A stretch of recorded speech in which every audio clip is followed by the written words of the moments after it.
ॐ नमो भगवते वासुदेवाय। मैत्रेय उवाच इति सन्दिश्य भगवान् बार्हिषदैरभिपूजितः पश्यतां राजपुत्राणां तत्रैवान्तर्दधे हरः। रुद्रगीतं भगवतस्तोत्रं सर्वे प्रचेतसः जपन्तस्ते तपस्ते पुर्वर्षाणामयुतञ्जले। प्राचीनबर्हिषं क्षत्तः कर्मस्वासक्तमानसं नारदोऽध्यात्मतत्त्वज्ञः कृपालुः प्रत्यबोधयत्। श्रेयस्त्वं कथमद्राजन् कर्मणात्मनयीहसे दुःखहानिः सुखावाप्तिः श्रेयस्तन्नेह चेष्यते। राजोवाच न जानामि महाभागपरं कर्मापविद्धधीः ब्रूहि मे विमलं ज्ञानं येन मुच्येय कर्मभिः। गृहेषु कूटधर्मेषु पुत्रदारधनार्थधीः न परं विन्दते मूढो भ्राम्यन् संसारवर्त्मसु। नारद उवाच भो भोः प्रजापते राजन् पशून् पश्य त्वयाध्वरे संज्ञापितान् जीवसङ्घान् निर्घृणेन सहस्रशः। एते त्वां सम्प्रतीक्षन्ते स्मरन्तो वैशसन्तवां सम्परेतमयः कूटैश्छिन्दन्त्युत्थितमन्यवः। अत्र ते कथयिष्येमुमितिहासं पुरातनम् पुरञ्जनस्य चरितं निबोध गदतो मम। आसीत् पुरञ्जनो नाम राजा राजन् बृहच्छ्रवाः तस्याविज्ञातनामासीत् सखा विज्ञातचेष्टितः। सोऽन्वेषमाणः शरणं बभ्राम पृथिवीं प्रभुः नानुरूपं यदा विन्ददभूत्स विमना इव। न साधु मेनेताः सर्वा भूतले यावतीः पुरः कामान् कामयमानोऽसौ तस्योपपत्तये। स एकदा हिमवतो दक्षिणेष्वथ सानुषो ददर्श नवभिर्द्वार्भिः पुरं लक्षितलक्षणाम्। प्राकारोपवनाट्टालपरिखैरक्षतोरणैः स्वर्णरौप्यायसैः शृङ्गैः सङ्कुलां सर्वतो गृहैः नीलस्फटिकवैदूर्यमुक्तामरकतारुणैः क्लिप्तहर्म्यस्थलीं दीप्तां श्रिया भोगवतीमिव। सभाचत्वररथ्याभिराक्रीडायतनापणैः चैत्यध्वजपताकाभिर्युक्तां विद्रुमवेदिभिः। पुर्यास्तु बाह्योपवने दिव्यद्रुमलताकुले नदद्विहङ्गालिकुलकोलाहलजलाशये हिमनिर्झरविपृष्मत्कुसुमाकरवायुना चलत्प्रबालविटपनलिने तटसम्पदि। नानारण्यमृगव्रातैरनाबाधे मुनिव्रतैः आहूतं मन्यते पान्थो यत्र कोकिलकूजितैः। यदृच्छयागतान् तत्र ददर्श प्रमदोत्तमाम् भृत्यैर्दशभिरायान्ते मेकैकशतनायकैः। पञ्चशीर्षाहिना गुप्तां प्रतीहारेण सर्वतः अन्वेषमाणां वृषभमप्रौढां कामरूपिणीं सुनासां सुदतीं बालां सुकपोलां वराननां समविन्यस्तकर्णाभ्यां बिभ्रतीं कुण्डलश्रियम्।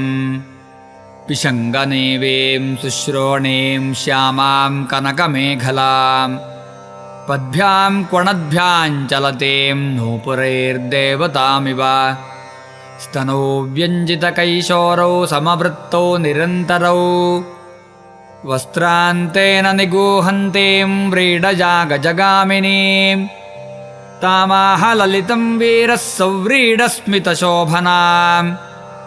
स्निग्धेनापाङ्गपुङ्खेन स्पृष्टप्रेमोद्भ्रमद्भ्रुवा का त्वं कञ्जपलासाक्षि कस्यासीह कुतः सति इमामुपपुरीं भीरुकिञ्चिकीर्षसि शंसमे क एतेनुपथायेत 11 महाभटाः एतावाललनाः शुभ्रुकोजन्ते हिः पुरःसरः त्वं ह्रेर्भवान्यस्यथवाग्रमापतिं विचिन्वते किं मुनिवद्रहो वने त्वदङ्घ्रिकामाप्तसमस्तकामं क्व पद्मकोशः पतितः कराग्रात् नासाम्बरोर्वन्यतमां भुवि स्पृक्पुरीमिमां वीरवरेण साकम् अर्हस्य लङ्कर्तुमदभ्रकर्मणा लोकं परं श्रीरिवजज्ञपुंसा यदेशमापाङ्गविखण्डितेन्द्रियं सुव्रीडभावस्मितविभ्रमद्भ्रुवा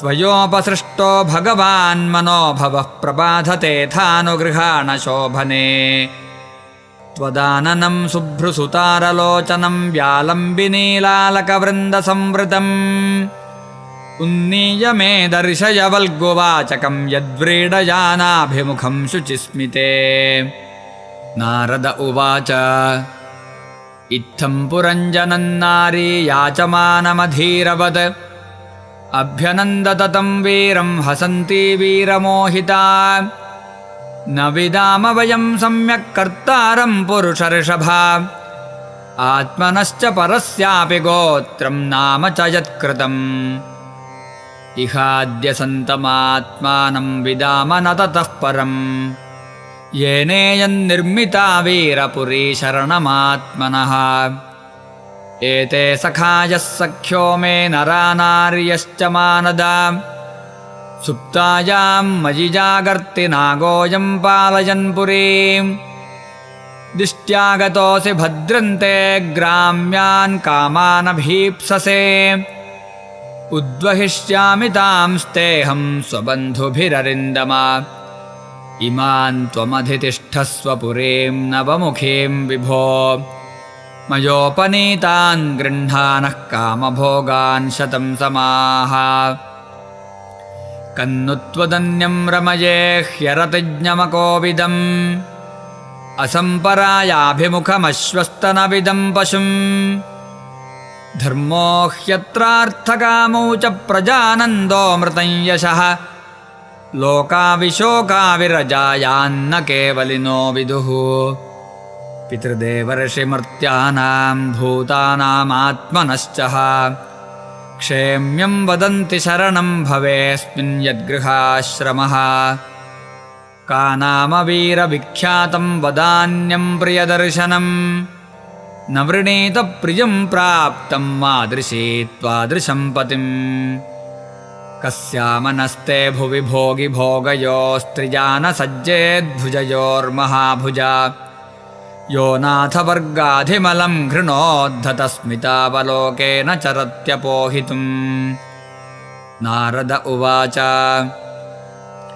इति तौ दम्पती तत्र समुद्यसमयं मिथः तां प्रविश्य पुरीं राजन्मुमुदाते 100 समाः उपगीयमानो ललितं तत्र तत्र च गायकैः क्रीडन् परिवृतस्त्रीभिर्हृदि नीमाविशच्छुचौ सप्तोपरिकृताद्वारः पुरस्तस्यास्तु 2 अधः पृथग्विषयगत्यर्थं तस्यां यः कश्चनेश्वरः पञ्चद्वारस्तु पौरस्त्या दक्षिणैका तथोत्तरा पश्चिमे 2 अमूषान्ते नामानि नृपवर्णये खद्योताविर्मुखी च प्राग्द्वारावेकत्र निर्मिते विभ्राजितं जनपदं याति ताभ्यान्द्युमत्सखः नलिनी नालिनी च प्राग्द्वारावेकत्र निर्मिते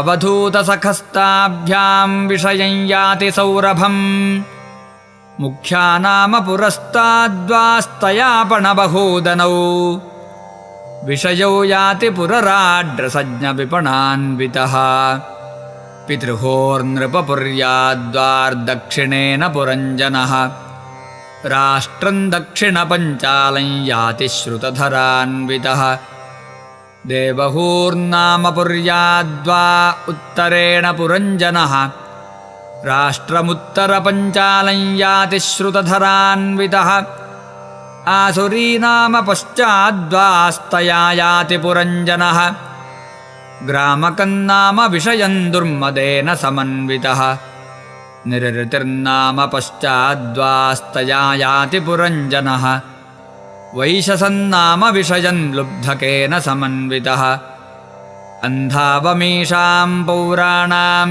निर्वाक्पेशस्कृतावुभौ अक्षण्वतामधिपतिस्ताभ्यां याति करोति च स यर्ह्यन्तः पुरगतो विशूचीन समन्वितः मोहं प्रसादं हर्षं वा याति जायात्मजोद्भवम्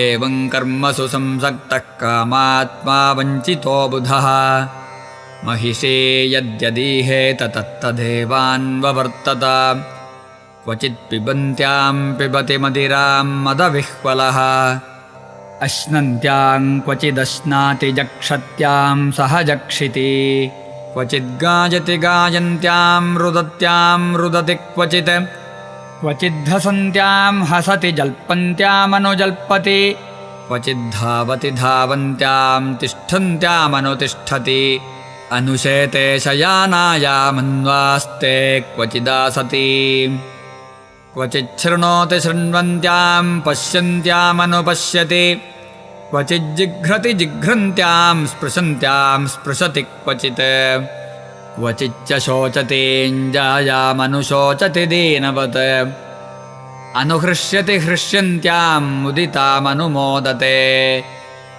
विप्रलब्धो महिष्यैवं सर्वप्रकृतिवञ्चितः नेच्छन्ननुकरोत्यज्ञः क्लैब्यात् क्रीडामृगो यथा इति श्रीमद्भागवते महापुराणे पारमहंस्यां संहितायां चतुर्थस्कन्धे पुरञ्जनोपाख्याने पञ्चविंशोऽध्यायः सर्वत्र गोविन्दनामसङ्कीर्तनम् गोविन्द गोविन्द।